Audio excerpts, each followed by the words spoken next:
주제를 정말 핵심적으로 잘 요약했습니다. 저도 여기서 또 선언을 하고 들어갔으면 더 대책이 빛났을 텐데 그렇지 않고 저는 왜 주변적인 이야기를 했어요. 빌 교수님이 요한계시록의 신학과 목표라고 하는 제하에 요한계시록의 주제를 몇 가지로 요약했습니다. 첫 번째는 고난과 승리, 두 번째는 보좌라는 단어를 썼는데 영광이라는 의미를 좀 하고 싶어서 한 거고요. 또는 하나님의 통치자 되심을 이야기하려고 말을 했고, 세 번째는 새 창조를 제가 언급했습니다. 그리고 네 번째는 세상에서 그리스도인들의 위치 문제가 요한계시록 중요한 신학이라고 소개했습니다. 어쨌든 이분이 굉장히 중요한 통찰을 말씀하셨는데, 첫째 날 제가 말씀드린 것과 관련해서 제가 다시 한번 이것을 정리했으면 좋겠어요. 요한계시록 자체에서 보여주고 있는 중요한 주제는 1장 9절에 요약되어 있습니다. 그리스도 안에서 경험하는 나라와 환난이 있다는 것. 그러면서 우리는 인내, 즉 참아야 된다는 것과 하나님의 말씀과 예수 그리스도를 증언해야 된다는 거예요. 그리스도가 오시지 않았더라면, 메시아가 오시지 않았더라면 일어나지 못하는 내용이 요한계시록에서 다뤄지고 있는 겁니다. 그리스도, 메시아가 오셔서, 그래서 그리스도 안에서 경험하는 문제가 상황적으로 무척 중요해요. 크게 두 가지 내용입니다. 완전 상반된 내용인데, 하나님의 백성들이 동일하게 한편 나라에도 참여하고, 이 나라에 참여한다는 건 여러 가지 다양하게 표현됐다고 말씀드렸죠. 왕노릇한다는 동사로도 표현이 되고, 나라가 되었다라는 말도 표현되고, 왕이 되었다라고도 표현합니다. 그래서 왕, 나라 또는 통치한다, 다스린다, 왕노릇한다 하는 여러 가지 다각적으로 언급합니다만, 어쨌든 복음서에서 가르치는 하나님의 나라가 임하였다는 것, 즉 다니엘서를 다시 인용하자면 하늘의 하나님이 한 나라를 세우시겠다고 약속하셨던 그 내용이 메시아로 말미암아 이루어졌다는 것을 우리에게 알려주는 내용이 요한계시록의 아주 중요한 주제죠. 하나님의 나라가 왔고 또 하나님의 백성들이 그리스도와 더불어, 메시아와 더불어 왕노릇하면, 왕인데 역설적으로 그 왕은 환난을 당하면서 왕노릇하고 있다는 거예요. 그 환난을 경험하고 있다는 주제를 여기서 또 쓰고 있습니다.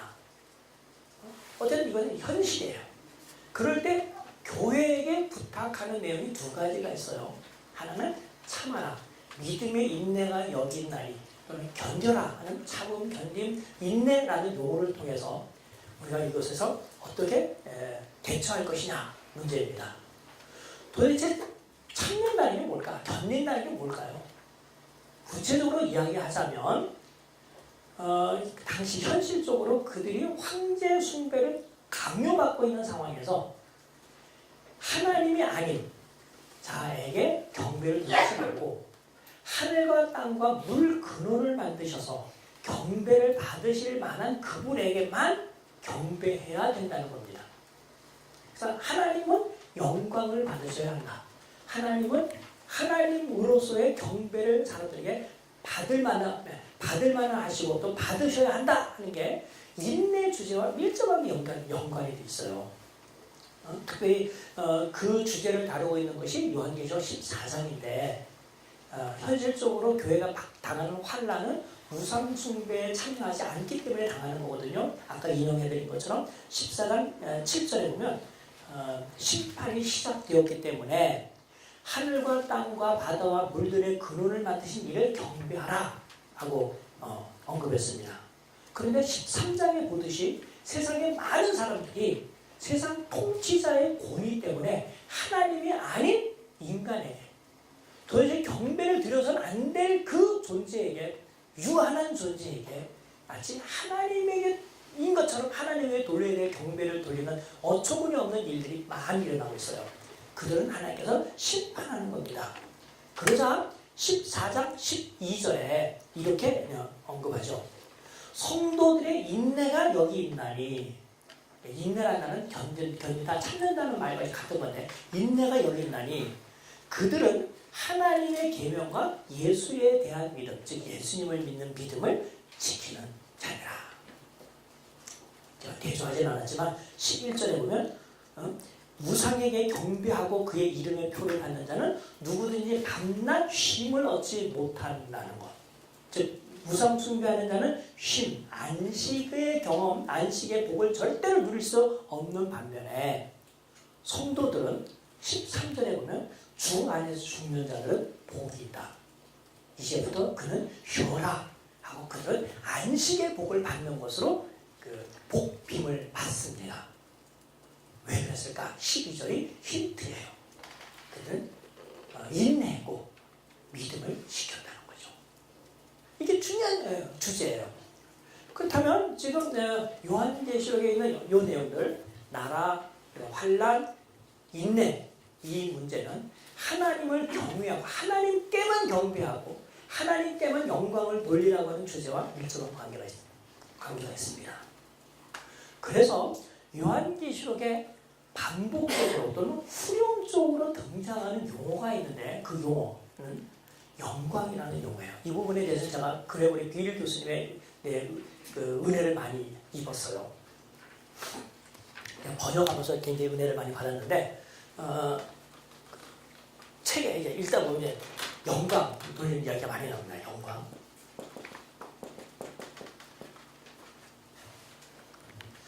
인재앙이든지 나팔재앙이든지 대접재앙을 하나님께서 하시는 목적이 무엇일까? 우리는 근시안적으로 생각할 때 그들이 하나님의 백성, 의인들을 하늘에 속한 자들을 박해했기 때문에 하나님께서 응당의 벌을 내리는 것이 마땅하다. 하나님의 공의로운 심판으로 그들을 징벌하시는 것이 옳다. 그래서 하나님께서는 그들 재앙을 내리는 것하고 우리가 추측하기가 쉬워요. 근데 이야기의 흐름 가운데서 빌 교수님은 다음과 같은 것을 발견해냅니다. 징벌 자체가 중요한 목적이 아니라 하나님께 영광을 돌리도록 하는 것. 하나님을 알고 하나님께 나와 하나님께 영광을 돌리는 것이 더 중요한 목적이라는 거예요. 가만히 생각하면 그럴 것도 해요. 왜냐하면 만일 하나님이 징벌하는 것이 목적이었다면 메시아가 초림하셨을 때 이 세상을 심판하셨을 거예요. 그런데 상당히 많은 기간을 시간을 이렇게 하나님께서 기다리시는 것은 구약 시대에 메시아가 보내실 때까지 기다리셨던 하나님께서 메시아를 보내시고 난 다음에도 기다리셨던 것은 사람들로 하여금 창조주 하나님을 기억하고 하나님께 돌아오고 그래서 하나님께 합당한 영광을 돌리기를 기다리는 거예요. 그래서 여기 보면은 이런 내용들이 많이 있습니다. 몇 가지 소개해 드릴게요. 우선 9장에 보면 9장 20절에 약간 예고편으로 이 재앙에 죽지 않고 남은 사람들은 손으로 행한 일을 회개하지 아니하고 오히려 여러 귀신과 또는 보거나 듣거나 다니거나 하지 못하는 금, 은, 동과 목석의 우상에게 절하고 등등 회개하지 아니하니라. 좀 안타까워서 이런 표현을 하고 있어요. 여전히 나팔 재앙 이야기가 진행되고 있는 즈음에 11장에 가서 보면 11장 13절에 그때 큰 지진이 나서 큰 지진이 난다고 하는 것은 10중 8구 하나님의 마지막 심판을 이야기하는 그런 장면입니다. 큰 지진이 나서 성 10분의 1이 무너지고 지진에 죽은 사람이 7천이다. 그 남은 자들이 두려워하여 영광을 하늘의 하나님께 돌리더라 그랬어요. 하나님께 영광을 돌리니 얼마나 잘된 일일까? 우리가 생각하기가 쉽지만 이 영광을 돌렸다고 하는 이 내용이 어떤 것인지 제 책이나 그레고리 빌 교수님의 책을 보면 어떤 뜻인지 이해하게 될 거예요. 여전히 7 나팔 재앙이 진행되고 있는 그런 사이클 중에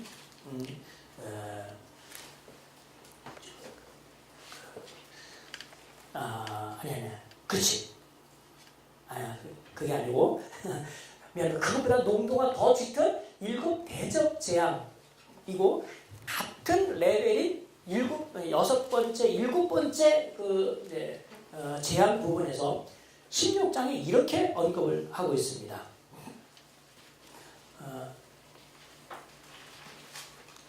16장 아이고 죄송합니다. 잘 못 읽었네. 16장 아니 17절이 아니고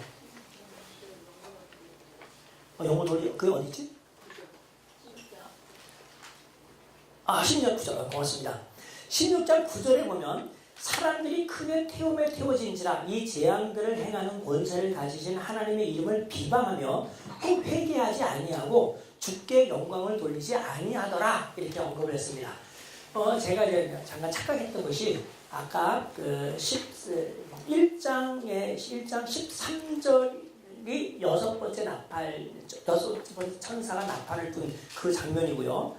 9장 20절, 21절에 나오는 내용이 또 여전히 6번째 천사가 나팔을 둔 그런 상황이거든요. 같은 레벨에서 회개하지 않고 강팍하게 되었다고 했는데 11장에서는 하나님께 영광을 돌렸다고 하는 것은 실제로 영광을 돌렸다는 게 아니라 얼마나 이 사람들이 그 재앙받는 것이 힘들면 그것을 모면하기 위한 방법으로 이런 제스처를 쓴 것으로 이해하는 것이 좋겠다 하는 겁니다. 어쨌든 여러 면에 있어서 하나님께 영광을 돌리느냐 돌리지 않느냐 하는 문제가 재앙의 중요한 관심사라는 것을 우리가 이해하게 돼요. 그리고 그래서 이 관점을 가지고 하나님이 어떠신 분인지를 묘사하는 그 요한계시록의 묘사를 보니까 요한계시록은 하나님의 영광에 걸맞게 대우를 하거나 하나님의 영광의 표출 문제가 무척 중요한 주제라는 것을 알게 됩니다. 4장에 가서 보면 4장 6절 3절에 보면 한 보좌에 앉으신 분에 대한 언급이 있습니다. 구체적으로 이분이 누군지 이름으로서 언급을 하지 않는데 상황 묘사를 볼 때 100% 하나님이십니다. 근데 하나님을 묘사하면서 그 모양이 벽옥과 홍보석 같고 무지개가 있어 보좌에 들렸는데 그 모양이 목보석 같더라 하고 얘기했어요. 주로 보석으로서 이분을 묘사합니다. 이게 도대체 무슨 뜻일까? 궁금할 사람도 많겠고 조금 우리가 추측할 수 있다면 이상의 보석은 귀중하고 햇볕에 반짝이니까 그분의 영광스러움을 나타내려고 했나 보다 생각하기 쉬워요. 옳아요. 하나님의 그 영광스러움을 나타내기 위하여 보석을 썼는데 이 이야기는 이런 언급은 이미 이전에 에스겔 1장에서 한번 써먹었던 거예요. 그러니까 이미 에스겔서를 알고 있는 사람들에게는 하나님이 보석으로 표현할 만큼 심지어 바벨론의 여러 신들보다도 위대하시고 영광스럽다는 것을 보여주신 적이 있는데 그것을 이용하여 하나님의 영광스러움을 묘사하는 겁니다. 하나님이 영광스러우시다면 그분이 계신 곳과 그분의 주변도 영광스러워야 되겠죠. 그래서 요한계시록 21장 11절에 보면 하나님의 장막이 사람들과 함께 있다고 되어 있는 하나님의 집을 묘사하는 거룩한 성 예루살렘을 이렇게 묘사했어요. 하나님의 영광이 있어 그 성의 빛이 지극히 귀한 보석 같고 벽옥과 수정같이 맑더라. 하나님의 영광이 있어 라고 하는 말은 앞에서 언급한 4장 3절을 지금 염두에 두면서 이 말을 하는 겁니다. 보석만큼 영광스러운 하나님이시라면 그분이 계시는 도시, 그분의 장막 역시 거기에 걸맞게 영광스러워야 되지 않겠냐는 거죠. 이미 4장 3절에서 하나님을 보석으로 묘사했다면 하나님의 집도 어떻게 묘사하면 가장 좋을까? 보석으로 묘사하는 것이 가장 좋습니다. 그래서 21장 11절에 보석 2개가 소개됐지만 이것은 아무것도 아니죠. 19절 이하에 보면은 12보석 이름이 쫙 언급이 되어서 이만큼 하나님은 완벽하게 영광스러우시다고 설명합니다. 그러고 난 다음에 22절부터 27절에 보면 영광이라는 용어를 많이 써요. 도시도 영광스럽고 그 도시의 구성하는 구성원들도 이 세상의 권력으로 따져서 왕같은 영광과 또 그가 가지고 있던 모든 영광으로 채워져 있는 도시라고 언급을 함으로써 요한계시록에 있어서 그 영광, 즉 창조주로서의 영광이 얼마나 중요한 주제로 부각되는가를 소개합니다. 그리고는 요한계시록 전체가 성경의 절정, 마지막이라고 하는 점에서 새 창조 이야기는 제가 강의 첫 시간에 말씀드렸기 때문에 그 부분에 대해서는 부가적으로 설명을 드리지 않겠습니다. 다시 이번에는 내 집으로 돌아와서 72쪽입니다. 이런 식의 주제를 표현하기 위해서 요한계시록은 어떤 재료를 썼을까? 예를 들면 멋진 집을 짓는다면 그 멋진 집에 알맞게 재료들을 써야 돼요. 벽돌, 유리, 나무 이런 것처럼 디자인처럼. 요한계시록에 있는 이 주제를 효과적으로 설명하기 위해서 등장인물을 잘 선정을 했고요. 주인공이 누구냐요? 미션 임파서블 영화를 만든다면 누가 주인공이 돼야 되겠어요? 당연히 톰 크루즈가 주연이 되어야 됩니다. 그쵸? 나이가 들어서 날아가는 비행기를 그냥 타고 가야 돼, 이 사람은. 톰 크루즈 아닌 사람이 만일 지금 미션 임파서블 5를 하는데 왔다 갔다 하면 사람은 낯설어 할 겁니다. 007 시리즈의 007이었던 사람이 주인공이 바뀌자 사람이 굉장히 낯설어 했어요. 그러다가 두 번째 좀 익숙해지고 그 다음에 세 번째는 당연히 그 사람이 나올 거로 기대를 합니다. 마찬가지로 어떤 주제면 그 주제에 맞는 주인공이 있어야 돼요. 그래서 그 주인공이 누구냐?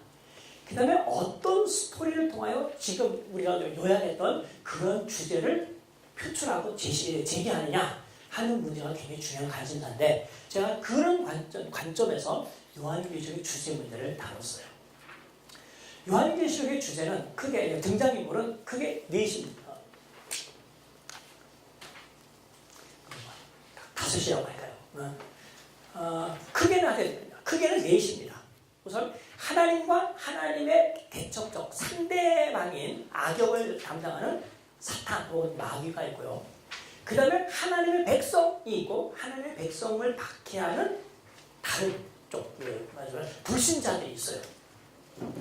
이렇게 백성 차원에서도 선인과 악인, 의인과 악인이 있고 하나님과 관련해서 진짜 하나님이 있고 유사 하나님이 있습니다.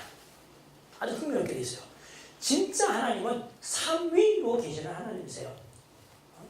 하나님, 여기서 하나님, 그 다음에 어린 양 혹은 예수로 언급되고 하나님의 영 이렇게 언급이 됩니다. 각각의 역할이 있어요. 하나님은 전능하신 하나님으로 소개가 됩니다. 성경의 조직신화에서 신론에 하나님에 대한 설명이 얼마나 많겠어요. 근데 요한계시록의 이 주제를 위해서 요한이 택한 아니면 하나님께 제시한 하나님 자신은 뭐냐면 전능하신 하나님. 두 번째 가장 많이 등장하는 것 중에 하나가 알파와 오메가이신 하나님, 처음과 나중이신 하나님이에요. 요한계시록 앞부분에도 등장하고 요한계시록 끝에도 등장합니다.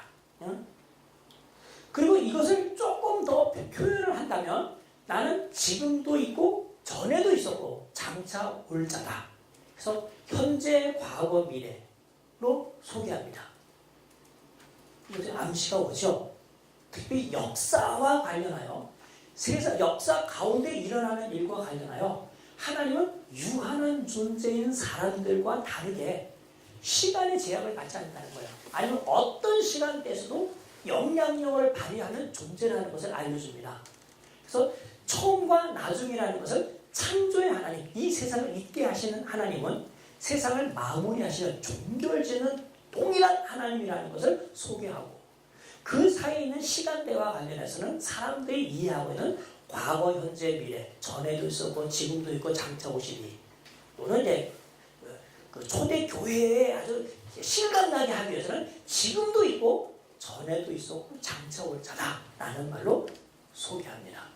그래서 하나님은 이런 그 구약 시대에 이스라엘에게 여호와, 나는 스스로 있는 자니라고 알려줬던 그 하나님 야훼 하나님과 같은 내용인 과거, 현재, 미래의 하나님이라는 사실을 소개함으로써 이 세상의 실제적인 주권자, 주관자는 하나님 자신이라는 것을 여기서 알려주고 계세요. 전능하신 자라는 말은 특별히 전쟁에 능하신 하나님, 구약성경의 용사이신 하나님을 여기에서 알려준다고 볼 수 있습니다.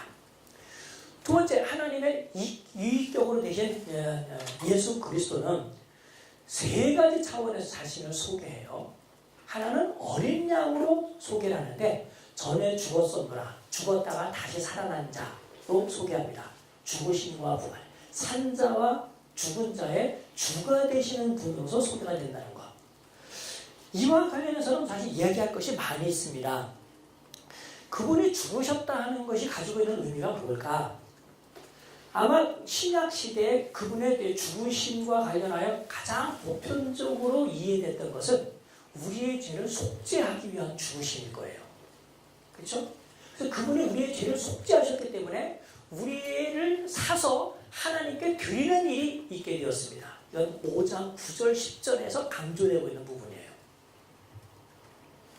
또한 그분이 죽으셨다가 다시 살아났다는 것은 방금 조금 전에 제가 언급했듯이 그가 죽은 자와 산 자의 주가 되신다는 것, 메시아이실 뿐만 아니라 큐리오스, 주님이 되신다고 하는 것을 여기서 알려줘요. 근데 바로 이 용어는 그 당시에서 무척 의미가 강한 용어입니다.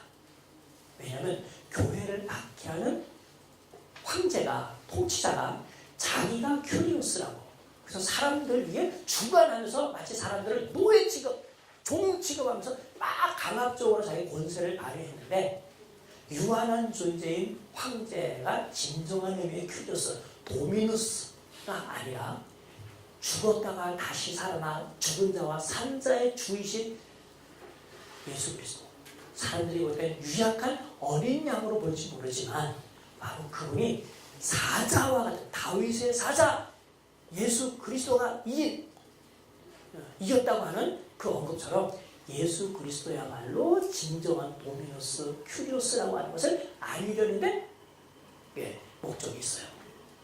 세 번째는 예수 그리스도께서 죽으셨다는 것은, 죽임당한 어린 양이라고 하는 것은 요한계시록의 중요한 주제인 하나님의 모든 구원 계획이 그리스도 안에서 성취가 됐다는 것을 알려줘요. 그리스도는 하나님의 뜻을 이루신 분이시고 하나님의 구원 계획, 태초만큼 오래됐던 그 계획의 그리스도 안에서 태초만큼 오래된 하나님의 뜻이 이루어지는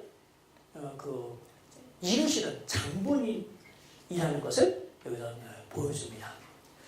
신약 성경에서는 이것을 예수 그리스도께서 자기의 죽으심으로 새 언약을 이루었다고 표현을 하는데, 새 언약의 완성자, 또는 하나님의 언약의 완성자라는 것을 여기서 알려줘요. 이 모든 것을 종합해서 요한은 예수께서 하나님의 뜻을 이루셨고 새 언약을 이루셨고 우리를 사서 하나님께 드리신 그 모든 것을 설명하면서 다음과 같은 말로 요약합니다. 1장 5절에 보면 충성된 증인으로 죽은 자들 가운데서 먼저 나시고 땅의 임금들의 머리가 되신 예수 그리스도로 말미암아.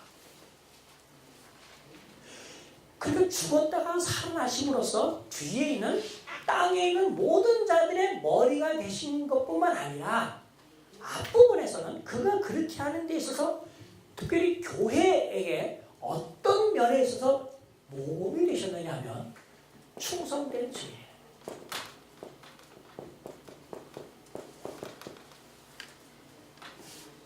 정리하겠습니다. 저는 이이신 예수 그리스도를 요한은 소개하면서 그분을 가장 중요하게 죽임당한 어린 양, 지금 살아있고 살아있지만 전에 죽었었노라. 전에 죽었다가 지금 살아나신 어린 양으로 설명할 때 제가 여러 가지 차원에서 설명을 드렸어요. 우리를 구속하셨다는 것, 하나님의 뜻을 이루셨다는 것, 또 새 언약을 체결하셨다는 것, 또 그래서 그가 죽은 자와 산 자의 주가 되셨다는 것을 언급을 했는데, 요한의 시각은 이것보다 더 중요한 것은 예수께서 그런 일을 하심으로써 어린 양 위에 계신 성부 하나님이 전능하시고 아까 언급했던 뭐죠? 알파와 오메가, 처음과 나중이시라고 하는 그 분의 어떠하심을 예수께서 친히 증언해 주셨어요. 예수님 자신이 하나님에 대한 증인이에요. 그 하나님을 증언하면서 무지무지하게 충성되게 이것을 증언하셨어요. 근데 사실 이 충성됨이라고 하는 단어는 헬라어로 피스티스인데, 피스티스는 언약 용어예요. 언약 용어. 언약의 신실함. 언약의 당사자로서 우리가 믿음직스러우신 분, 의존할 만한 분, 이런 의미예요. 신실하다는 의미. 그리스도께서 하나님께 신실하시고 충성되게 증인 노릇을 했기 때문에, 아까 제가 요한계시록의 주제 중에 하나 언급하지 않은 게 있어요. 예수 안에서 나라와 환난과 참음에 동참하고, 그 다음에 네 번째가 뭐였죠? 하나님의 말씀과 예수 그리스도를 증언하니라. 그렇죠? 초대교회가 왜 교회 앞에서 증언해야 했느냐면, 그들의 주님이신 예수 그리스도께서 먼저 하나님 앞에 충성된 증인이 되었기 때문이에요. 그래서 충성된 증인 노릇을 하는 7교회 중에 증언하는 두 교회나 또 두 사람을 주님께서는 칭찬하시고, 그렇게 하지 못한 교회에 대해서는 책망하십니다. 이 문제는 다음 시간에 공부할 거예요. 2, 3장에서. 그래서 하나만 예를 들면, 버가모 교회에 안디바라고 하는 사람이 있었는데, 비록 죽임을 당했어도 주님께서는 그 안디바를 칭찬했어요. 뭐라고? 나의 충성된 안디바, 충성된 증인인 안디바가 죽임을 당했다. 이렇게 언급을 해요. 그래서 교회가 세상들 앞에 하나님의 말씀과 예수 그리스도를 증언하는 것은 무척 중요한 주제입니다. 삼위 하나님과 관련해서 삼위격 되시는 세 번째 하나님은, 세 번째 언급할 하나님은 성령 하나님이세요. 성령에 대해서 할 얘기가 많아요. 근데 요한계시록의 관점사는 성령은 몇 가지, 딱 두 가지만 소개가 됩니다. 하나는 뭐예요? 7영 또는 7눈으로 소개가 돼요. 용어는 다르지만 같습니다. 그거는 등불과 관련해서 어둠을 밝히는 일을 하는 거고, 눈과 관련해서는 예지력, 통찰력, 모든 것을 아는 것, 그러니까 전지를 가지고 있는 겁니다. 교회가 어떤 상황이 있는지 내가 아노라 하고 언급한 것이 7눈을 가지고 있는 어린 양이 교회에게 하시는 말씀이에요. 그래서 교회나 이 땅에 일어난 모든 것을 다 알고 계신 분이라는 의미에서 7영으로 성령님이 소개가 되고요. 두 번째로 성령님이 소개가 되는 것은 예언의 영으로 소개가 됩니다. 예언은 구약의 선지자들이 하는 거잖아요. 그래서 참 선지자의 전형으로서 요한은 성령님을 소개해요. 특별히 예수의 영은 예언의 영이다 이렇게 언급한 성령님의 그 언급이 19장에 나오는데, 맞나요? 이렇게 19장 10절에 나오는데, 거기에 나오는 영을 가만히 보면 이게 성령님은 예수 그리스도의 영이기 때문에 이미 이전에 그리스도께서 충성된 증인으로 이 일을 하는데 성령께서 무척 작용하셨다는 것을 알 수 있어요. 말하자면 예수님은 복음서에 성령에 감동하여 또는 성령의 능력으로 사역을 하셨던 그 예수님의 사역을 요한은 한마디로 요약하면서 예수님이 했던 모든 증인은 성령님에 의해서 한 것이다. 그래서 예수의 영은 예언의 영, 예수로 하여금 이런 증인 노릇하고 예언, 즉 하나님의 말씀을 맡아서 잘 증언할 수 있도록 힘을 북돋워 주신 분이시다 라는 거예요. 두 번째, 이 예언의 영은 역으로 예수님의 증인인 제자들과 예수님의 증인으로서 세상 앞에 예언도 하고 하나님의 말씀과 예수를 증언하는 교회에게 힘을 불어넣어서 그 일을 하게 하시는 분이셔요. 그래서 어떤 사람이 성령의 감동을 받았다는 것은 이상한 초자연 현상을 나타내는 것으로 증명되는 것이 아니라 그 사람이 얼마나 하나님의 말씀에 대하여 예수님을 증언하는 일에 충성하느냐 하는 것으로 봐야 한다 하는 게 요한계시록의 관점입니다. 그런 점에서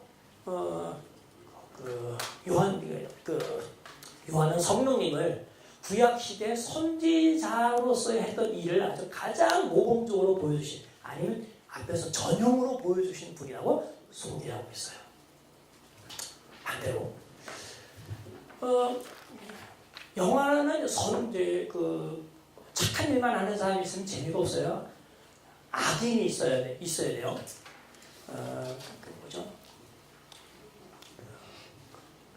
그 다크나이트. 영화 제목.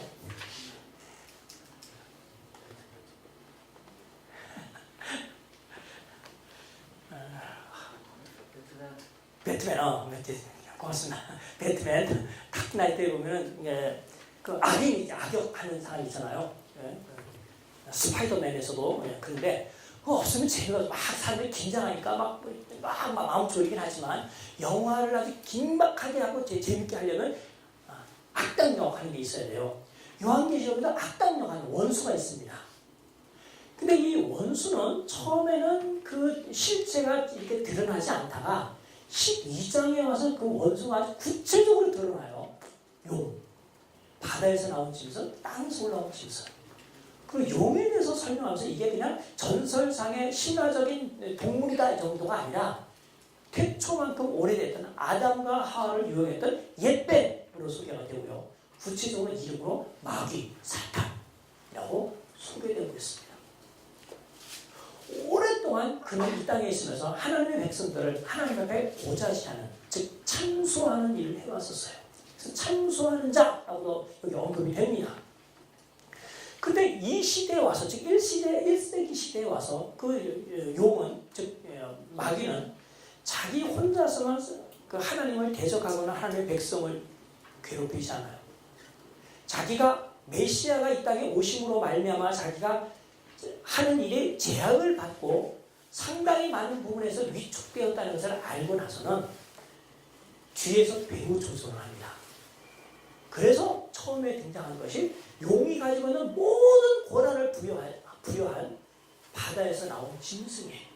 바다 짐승인데 아마도 이게 1세기 로마 황제, 즉 정치적인 권력을 가지고 그 주변 나라의 황제 숭배를 강요하든지 또는 인간인 자기의 권력을 마치 신이 가지고 있는 권력인 것처럼 강요하고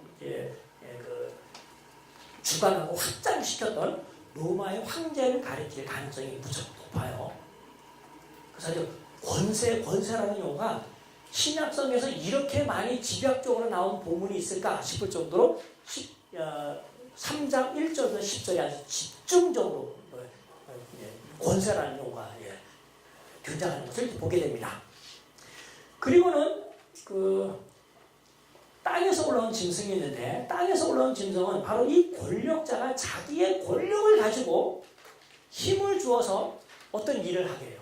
뿐만 아니라 뱀, 용, 즉 마귀도 자기가 가지고 있는 특성에 따라서 이 땅에서 올라온 짐승이 용의 입으로 말할 수 있도록 권력을 줍니다. 그래서 막 하는데 그의 활동하는 것을 가만보니까 당시에 종교적인 분야와 경제적인 분야에 영향을 주던 존재라는 것을 알게 되는데, 제가 제 책에 썼는지 아니면 그레고리 빌 교수만 그 이야기를 했는지 모르겠지만 어쨌든 둘 중에 하나 보면 이건 아마 로마 주변에 있는 위성 도시의 통치자들이 로마 황제에게 잘 보이기 위하여 황제 숭배를 강요하는 것을 빗대어 표현한 것이라고 볼 수 있습니다. 어쨌든 로마 황제가 영향을 미치지 않는 곳이라 하더라도 이미 로마 제국 하에 들어와 있는 위성 국가와 위성 도시의 통치자들이 이렇게 로마 황제를 떠받드는 일을 한 것을 극화한 것이 아니겠느냐 하는 거죠. 그런데 그들이 하는 역할들을 가만히 보니까 삼위 하나님의 그 특성이 그대로 반영이 됐어요. 즉 성부 하나님의 전능하심과 최고 통치자의 그 모습을 흉내내서 용이 흉내내려고 하고 있고요. 예수 그리스도께서 하나님을 잘 증언했던 충성된 증인으로서 하나님을 높이고 또 하나님을 증언했던 것처럼 위성도시 국가의 통치자들, 즉 바다에서 올라온 짐승이, 바다에서 나온 짐승이 그 일을 하고 있습니다. 성령께서 예수 그리스도가 이런 일을 할 수 있도록 힘을 불어넣어 주시고 예수 그리스도의 영으로서 얻은 일을 했다고 한다면, 그래서 선지자 노릇을 했다고 한다면 땅에서 올라온 짐승, 즉 두 번째 짐승은 첫 번째 나온 짐승을 우상화하기 위하여 아주 그냥 이빠른 말하고 온갖 술수 또는 사람들을 설득하는 말로서 회유청을 쓰거나 강압적으로 우상 숭배하게 하는 일을 합니다. 그래서 요한계시록 뒷부분부터는 이 두 번째 짐승을 가르쳐서 땅에서 올라온 짐승이다라고 언급하지 않고 거짓 선지자라고 설명을 해요. 표현을 해요. 그래서 의도적으로 요한은 이런 삼위 참 하나님과 거짓 삼위일체와 이렇게 짝을 이도록 대결시키기 위하여 이야기를 구성하고 있다는 것을 우리가 알게 됩니다. 요한계시록에 등장하는 등장인물 세 번째는 바로 이런 참 삼위일체, 참 하나님을 믿는 사람들, 신자들, 성도들을 가리키는데, 요한계시록 앞부분에서는 1, 2, 3장에서는 구체적으로 그들을 교회라고 언급을 해요. 그런데 4장 이후에는 그들을 교회라고 언급하지 않고 그들의 특성에 따라 여러 가지 다른 말로 표현을 해요. 그 중에 가장 많이 등장하는 용어가 땅에 거하는 자들, 땅에 있는 자들이라는 용어입니다. 마치 하늘의 보좌를 두고 계신 하나님의 사람이라는 점에서 비록 그들의 물리적인 몸은 땅에 있다 하더라도 그들의 소속은 하늘 하나님에게 속한 사람이라는 걸 더더욱 강조하기 위하여 하늘에 거하는 자들, 하늘에 있는 자들이라고 묘사한 것 같아요. 그래서 하늘에 있는 자들이라고 지금 죽어서 하늘에 가 있는 사람을 이야기하는 게 아니라 땅에 있는 교회를 하늘에 있는 자들이라고 언급하고 있다는 걸 알아두시면 좋겠습니다. 반대로 그러면 이것과의 대칭을 이루는 상대역은 땅에 거하는 자들이겠죠. 제가 이제 알고 있는 바로는 요한계시록에서 그 재앙을 땅에 쏟았다, 왜 온 땅에 어떻다라고는 몇 군데를 제외하고는 땅에 있는 자와 땅은 주로 불신자들을 가리키는 대명사로 사용되었다는 것을 제가 발견해요. 그런 관점에서 아마 여러분들이 비교해 보시면 좋겠습니다. 자, 그런 이야기들이 꽤 많이 있어요. 75쪽에 있는 내용, 75쪽과 76쪽에 있는 내용을 잠깐 보겠습니다. 다른 것보다 등장인물 세 번째, 하나님의 백성, 교회와 관련된 내용을 좀 살펴보죠.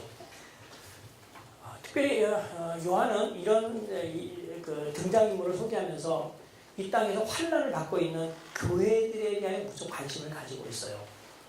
그들이 지금 권력과 관련, 권세와 관련해서는 세상 사람들에게 박해를 받고 있기 때문에 마치 권세가 없고 낮은 존재인 것 같고 미천한 존재인 것 같지만 그들은 그들의 주님이신 예수 그리스도와 함께 왕노릇하는 자들입니다. 나라에 속한 자들입니다. 그러니까 이미 하나님의 자녀고 하나님 나라에 속한 자들인데 왜 현실적으로 이렇게 어려움이 있을까? 이거는 다른 신약 성경의 다른 저자들과 마찬가지로 메시아의 초림과 재림의 긴장관계, 두 시대의 긴장 속에서 이것을 이해할 수밖에 없어요. 그래서 요한계시록 이 긴장 용어들을 어떻게 설명하느냐면 아까 요한계시록 전체의 주제를 나라와 환난, 참음이라고 하는 걸 가지고 제가 이야기를 했고 그 모든 것을 묶어주는 것이 통치자 하나님께 경배하고 하나님께 영광을 돌리는 것이라고 언급을 했어요.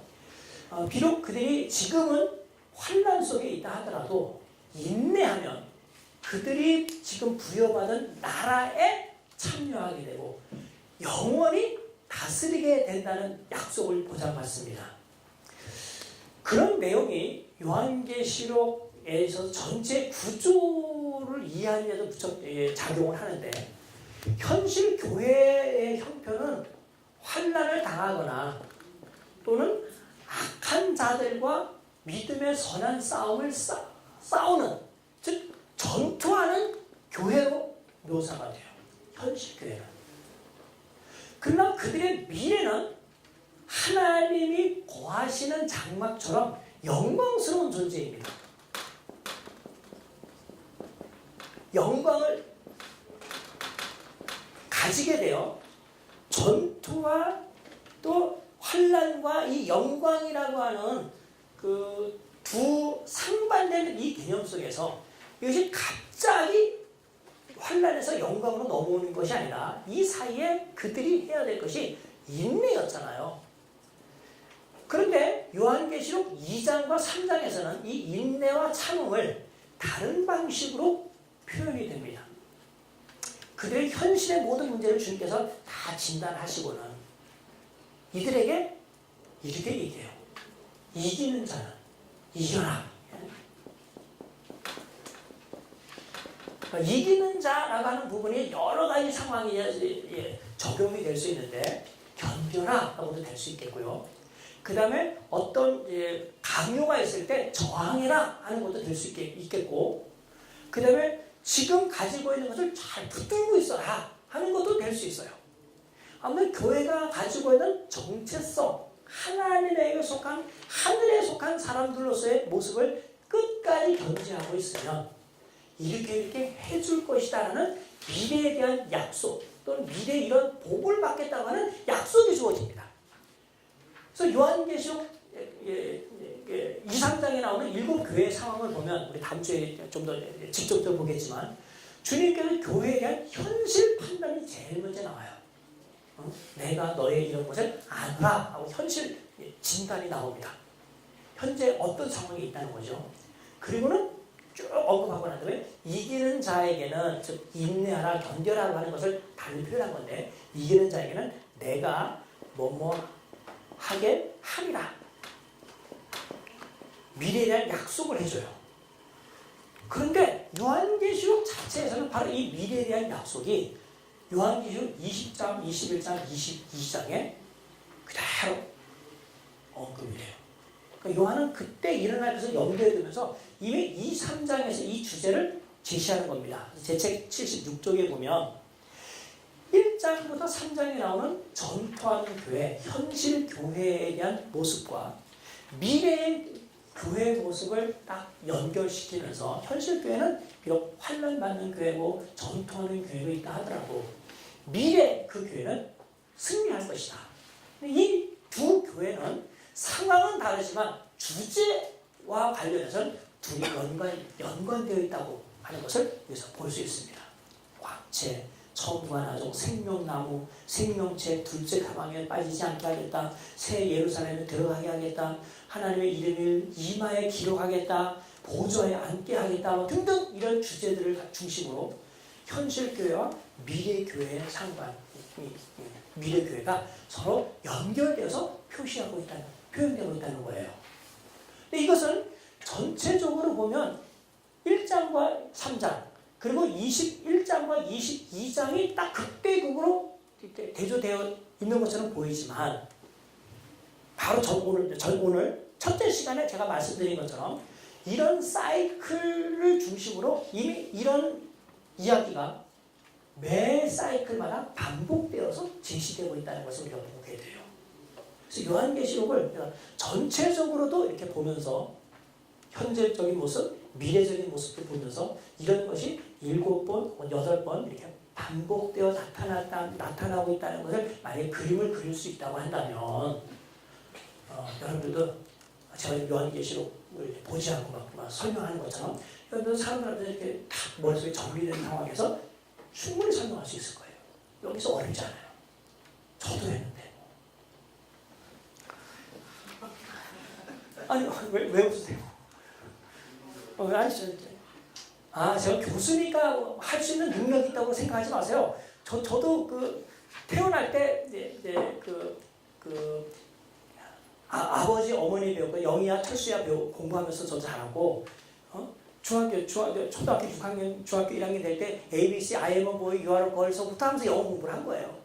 교회 다니면서 성경은 66권 예수님의 제자들 이름 베안야요 빌바 도마야다 시다마 이렇게 뭐 하면서 주일학교 공부했고 그러다가 책 보니까 쓰게 된 거예요. 처음부터 잘했으면 어떻겠어요. 다 이런 과정도 누군가 가르쳐줘서 딱 예지를 번뜩이게 하는 그런 자극을 주셔서 그걸 받아가지고 이제 공부하기 시작한 것이 여러분들도 얼마든지 할 수 있을 거라고 저는 생각합니다. 자, 그 다음 등장인물만 이제 이야기할 것이 아니라 이 등장인물을 가지고 요한계시록을 구성을 하는데 이야기를 만드는데 제가 지난주에 이렇게 설명하면서 요한계시록을 묵시로 이해할 때 도대체 묵시의 특징이 뭐냐 하는 걸 말씀드렸어요. 묵시는 환상적인 이야기, 상징적인 표현 이런 것을 먼저 생각하는데 제가 제일 먼저 묵시의 특징을 뭐라고 소개했죠? 이야기로 구성되었다. 내러티브다 그랬어요. 그렇죠? 이야기로서 어떤 메시지를 전하는 겁니다. 그러니까 이 등장인물이 이게 소개가 된 것은 극을 만들기 위해서요. 영화를 만들기 위한 것과 동일하게 이야기예요. 이야기의 처음부터 끝까지 하나 이야기일 수 있고 토막토막 난 이야기일 수도 있어요. 그래서 이 이야기를 통하여 과연 아까 이야기했던 그런 주제를 전하는데 그 주제를 전하기 가장 좋은 이야기가 어떤 이야기일까? 전쟁 이야기였던 것 같아요. 전쟁 이야기. 어쨌든 오늘 이제 제가 등장인물을 소개하면서 두 상극되는 등장인물을 제가 대조했습니다. 참 하나님과 거짓 하나님. 하나님을 흉내내는 신. 그 다음에 하나님의 백성과 하나님의 백성을 박해하는 악한 자들 또는 땅에 속한 자들. 이렇게 대조가 됐어요. 이렇게 상극되는 등장인물이 있으면 부닥치게 돼 있어요. 부닥치는 것은 결국 갈등하거나 싸우는 건데 요한계시록은 이런 전쟁 용어를 아주 전쟁 이야기를 통해서 그것을 표현합니다. 저는 이제 잘 몰랐는데 처음에는 그냥 무조건 이렇게 눈에 띄어서 이렇게 했는데 빌 교수님은 요한계시록에 영향을 준 구약 성경의 1순위를 다니엘서로 이해하셔요. 그러니까 다니엘서는 12장밖에 되지 않고 또는 인용된 성경 구절로 따진다면 이사야나 에스겔서에 밀리지만 횟수로는 그 책이 가지고 있는 비율, 그러니까 그 책의 구약 성경의 그 책의 분량에 비하여 인용된 성경 구절 비율을 따지면 다니엘서가 압도적으로 많다고 보고 있어요. 그래서 요한계시록에 있는 모든 사상이 1차적으로 다니엘서에서 왔다. 이분이 박사학위 논문을 그렇게 썼기 때문에 그랬을 가능성도 커요. 그런데 혹시 그러한 선입견을 제쳐놓고 본다 하더라도 요한계시록은 옛날부터 다니엘서와 관련해서 해석해왔으니까 영향을 준 건 사실입니다. 근데 다니엘서 이야기가 전쟁 이야기예요. 갈등하는 이야기가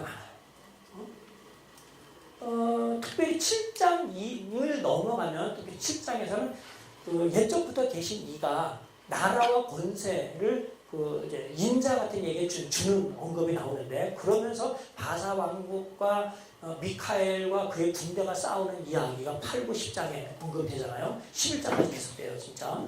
그 12장에 가서 아까 제가 언급했던 개국 이래 이와 같은 환란이 없다고 할 정도의 극렬한 갈등이 소개됩니다. 그런 것처럼 요한계시록에서도 하나님과 하나님을 대적하는 자, 메시아가 오셨고 메시아의 사역을 방해하려는 자들 사이에 갈등이 많이 있는데 그것을 요한계시록에서는 납득할 만한 이야기로서 설명합니다. 특별히 이 갈등 이야기의 아주 하이라이트가 12장에 나오는 여인과 사내아이, 용의 문제인데 심지어는 12장 7절에 보면 하늘에 전쟁이 있으니 용과 그의 부하들이 미카엘과 그의 부하들과 더불어 싸우니라. 그러나 싸우나 이기지 못하여 자기가 있을 자리를 얻지 못하고 하늘에서 땅으로 내어 쫓겼다라는 언급이 있잖아요. 이게 굉장히 중요한 전쟁 이야기예요. 그리고 빌 교수님에 의하면 이 12장의 이 이야기는 요한계시록 전체 이야기를 이해할 수 있는 열쇠라고 해석하십니다. 궁금하신 분들은 그 책 읽으시면 되겠고요. 어쨌든 제가 12장 설명할 때 약간의 그분의 통찰이나 내가 이해하고 제 책에서 언급했던 것을 여러분에게 말씀드리려고 해요. 아무튼 그리스도께서 이 땅에 오셔서 병든 자를 고치시고 귀신을 내어 쫓으시면서 말하는 사탄의 세력을 무력화시켰던 그것처럼 요한계시록에서도 그리스도로 말미암아 일어나는 영적 전쟁을 이런 극화해서 보여주고 있다는 겁니다. 그래서 전쟁이 막 일어나요. 그냥 싸움만 하는 것으로 언급이 되는 게 아니라 싸움의 결과가 나타납니다. 전쟁이 일어나면 이기는 자가 있고 지는 자가 있어요. 이기는 자는, 승리한 자는 패한 자에게 권세를 부립니다. 그리고 이제 실질적으로 보면 국가 간의 전쟁이 있을 때는 근데 심지어하던가 그를 압제합니다. 그리고 전쟁 배상금을 거기에 강요해요. 아주 권세를 부리는 것이죠. 요한계시록에 나오는 이 전쟁 이야기의 결과는 어떻게 나타날까? 사실 하나님과 마귀하고 전쟁을 하지 않습니다. 게임이 안 돼요. 사실 하나님의 백성과 하나님의 백성을 박해하는 세상의 통치자 또는 세상 사람들 간의 전쟁에 하나님께서 개입하시는 거예요. 그래서 전쟁 속에 결국 이 교회의 주님이신 하나님께서 메시아를 통하여 그의 백성들에게 승리를 안겨다주는 그 이야기인데 그 이야기의 결과 두 가지 현상이 나타납니다. 원수들에 대해서는 하나님께서 심판하시고 그 재앙을 내거나 심판한다는 것은 이제 그런 과정에서 이해할 수 있어요. 그 다음에 두 번째는 그들로부터 하나님의 백성들을 구원하는 구원의 결과예요. 이런 일이 있기 전 전쟁과 심판, 구원이 일어나는 요 사이에 나타나는 것이 하나님께서 이 땅에 일어나는 모든 일, 또 전쟁하는 그 일에 개입하시는 겁니다. 이거를 성경적인 용어로 얘기하면 하나님의 나타나신 신현이라고 하는 걸로 표현되는데 구약시대에 하나님께서 이스라엘 백성들을 구원하기 위하여 여러 가지 모습으로 임재하셨던, 현존하셨던 것을 요한계시록에서도 그대로 그 아이디어를 받아서 묘사해요. 그러니까 지금 내가 신현이라고 표현했지만 구약에서 얘기하면 하나님께서 그의 백성들을 구원하러 오시니라, 하나님께서 그 가운데 임하시니라 라고 표현하는 용어라고 생각하시면 되겠습니다. 그때 구약에 사용되었던 여러 가지 용어들 성경에서도 많이 사용돼요. 가장 중요한 게 지진이죠.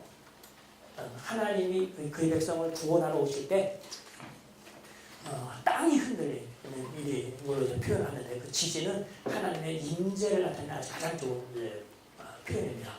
두 번째는 자연적인 현상이 일어났는데 번개가 친다던가 우레가 운다던가 연기와 불이 있다던가 이런 것들이 하나님의 임재를 나타내는 여러 가지 묘사들 중에 하나입니다. 요한계시록에서는 어쨌든 구약 성경에 사용된 여러 가지 다양한 이미지들을 사용하여 하나님께서 그의 백성들을 구원하기 위해 메시아를 보내셨고 마지막으로 메시아의 영광스러운 분을 보내신다는 것을 전쟁 이야기를 통하여 묘사하고 있는 이야기라는 것.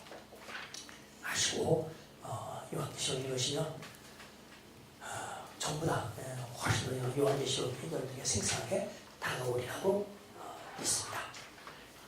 혹시 질문 있으신가요? 어쨌든 저는 가르치는 사람도 질문 있으신가요? 라고 하는 것을 저는 물어야 될 의무가 있는 거고 여러분은 참 단정하셔서 다른 이제 아멘으로 받으시고 저에게 질문 안 하시는데 다른 사람들 늦게 갈까 가게 하는데 혹시 폐를 끼칠까 두려워서 질문 안 하는 것으로 그냥 생각을 하고 어쨌든 오늘 그냥 가는 것으로 마치겠습니다. 다음 주에 요한계시록 1, 2, 3장을 읽어보시면 굉장히 도움이 될 것으로 생각합니다.